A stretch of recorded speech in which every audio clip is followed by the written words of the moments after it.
A fresh round of Republican infighting is adding more uncertainty to the 2024 campaign. Former President Trump reigniting his feud with Governor of Georgia, Kemp, telling his rallygoers this in Atlanta over the weekend. He's a bad guy, he's a disloyal guy, and he's a very average governor. Little Brian Kemp. Bad guy. But think of it. I got this guy, just think, and then that's it. I got this guy nominated, I then got him elected. Without me, he doesn't get nominated and he doesn't get elected. Kemp firing back in a tweet, writing in part that his focus is on, quote, saving our country from Kamala Harris, and Democrats not engaging in petty personal insults, attacking fellow Republicans, or dwelling on the past. You should do the same, Mr. President. Joining us now, radio host at WABC New York and author James Golden, also known as Bo Snerdley. Bo, good morning.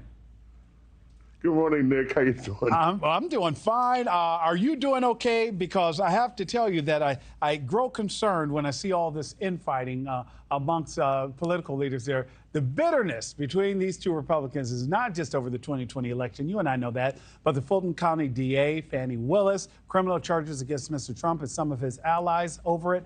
But should the former president have gone after Mr. Kemp, who has proven that he can really turn out the vote in the state of Georgia? Look, Donald Trump is going to be Donald Trump. And you know who gets squeamish?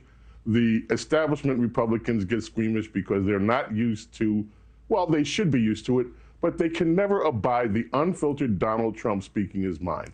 Donald Trump's base loves that he is upfront. He's not pretending to be somebody else, and he's not playing by the old political rules.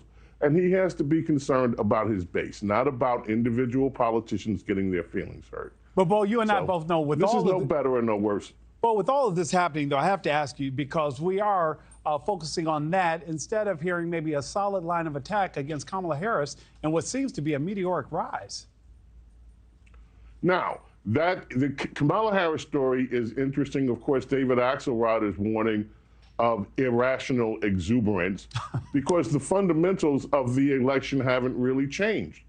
Immigration, crime, and of course the economy are all still very present.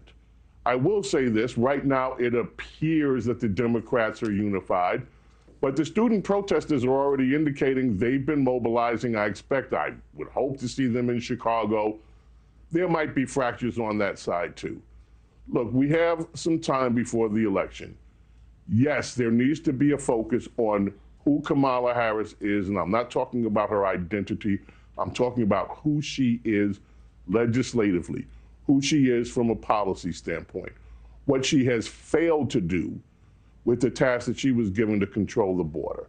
No question, this has to turn to issues. But I'm not worried about these little infighting stories that come up. They've been part of what Donald Trump is about and has been about since he first stepped into the political scene. He's going to be Donald Trump.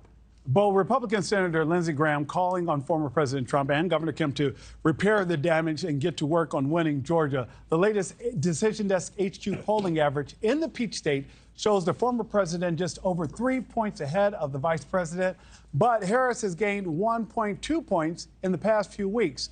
James, my question for you, the former president clashed with prominent Republicans in 2016, but he still won.